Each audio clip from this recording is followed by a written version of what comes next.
Hey guys, it's Kian, and today we're going to be having a look at the new Zilla cabs by GGD. No mucking about, let's see how they sound.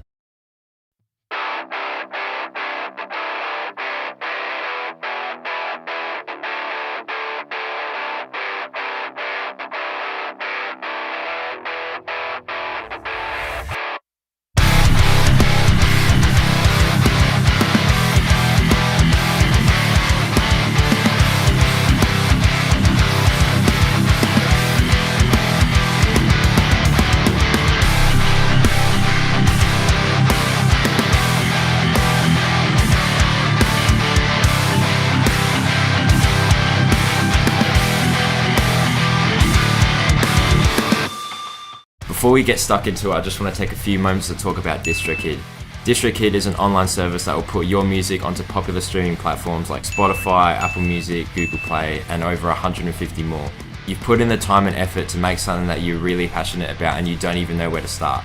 That's where DistroKid comes in. The best part about DistroKid is that you can literally control everything about the tracks that you upload, whether it's the album artwork or the preview start times on the streaming services. This service is absolutely unreal for musicians, and I will definitely be using this to release my own music later in the year. Starting plan is only $20 a year, but if you use my affiliate link in the description, you will get 7% off your first year as well as helping the channel out. Be sure to check it out below. So the guys at Get Good Drums and Zilla have collaborated in giving us an extensive library of different Zilla cabs, speakers and mics that we can all play around with in our mixes. Zilla cabs have been a staple in modern guitar music and modern metal music due to their full yet articulate sound, much like Middle Farm Studios, which is where all of these cabs were recorded at, which is also the home of the Invasion and modern and massive drum libraries from GGD. With all that being said, let's just get straight into it and see how they sound. Okay, OBS rolling, this rolling.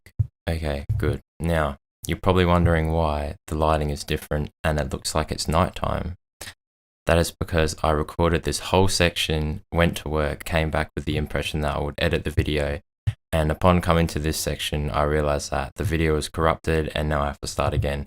But that's fine because I don't mind doing it because it sounds that good. So what I've got going at the moment is my microphone recording in one, and then I have my guitar recording into the other one.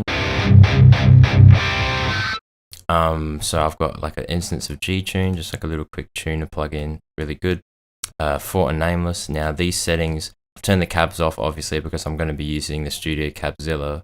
But these settings are going to be the same throughout all the testing, apart from when it says to use like a clean section, like for example, boutique clean. I'll be switching over to Archetype Nolly with the clean amp and using that. But pretty much for everything else is just going to be the Fort and Nameless with these exact settings, and it sounds pretty good.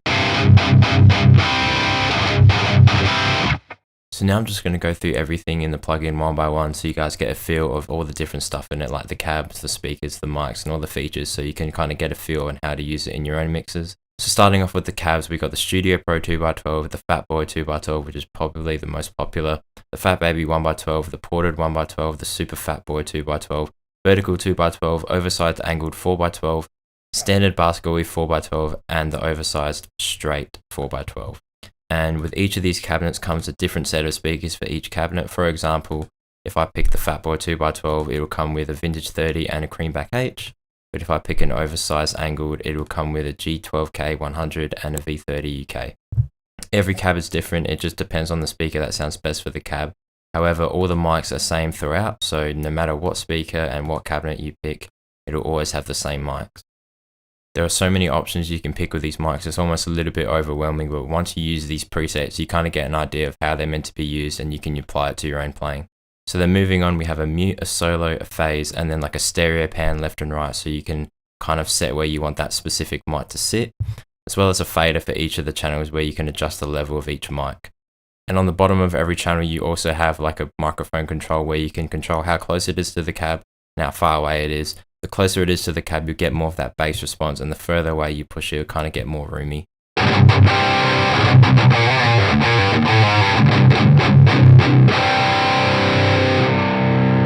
So now I'm just going to go through the presets one by one so you guys get a feel of how they sound and what kind of uses you can use them for. And I'm basically just going to read it and play a riff that I think represents it the best. So starting off with Basic Metal.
Got a bit carried away with the last one there, but you guys get the idea. They all sound amazing, and it really just depends on what you kind of want to do with it.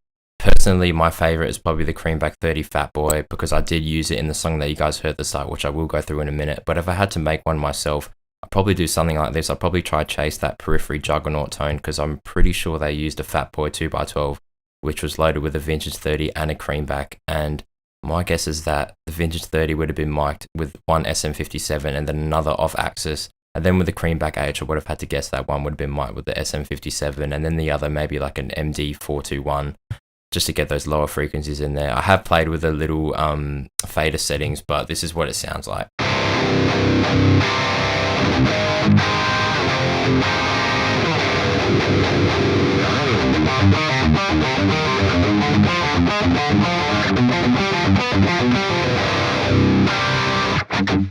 Pretty damn good. And just to round up the video, I'm going to go through the song that you guys heard at the start. So basically what I had was 2 main rhythm guitars, 2 layer guitars, and then an ambient guitar. So The rhythm guitars, one pushed left, one pushed right, had the exact same Fort and Nameless preset that I'm using right now. And for both of the rhythm guitars, I did use the Creamback 30 Fatboy preset, personally because I just like the way it sounded in the mix. It does have that nice low end, but it does give you that articulation. The only changes to the layered guitars are I've actually put the grind pedal on instead of the hex drive, because the grind pedal does take away a little bit more low end, which you don't really need in layered guitars anyway. And then going on to the Zilla cabs, I have changed it from an SM57 here to an MT421 because that's just the way I liked it in the mix, and that's the way I thought it best sounded. Moving on to the ambient stuff. The ambient stuff is a little bit different. I did load up Archetype Nolly instead of Fortin for this one because the Archetype Nolly has this post-rock trem lead preset that does have the pre-delay and overdrive, which really gives it that kind of ambient, washy kind of sound.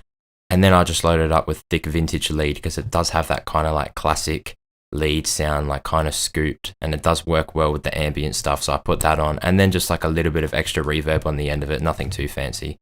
So yeah, that's pretty much it. If you guys like this video, definitely hit like. If you want to see more stuff like this, definitely subscribe because I will be doing more videos like this, plugin demos and all that good stuff.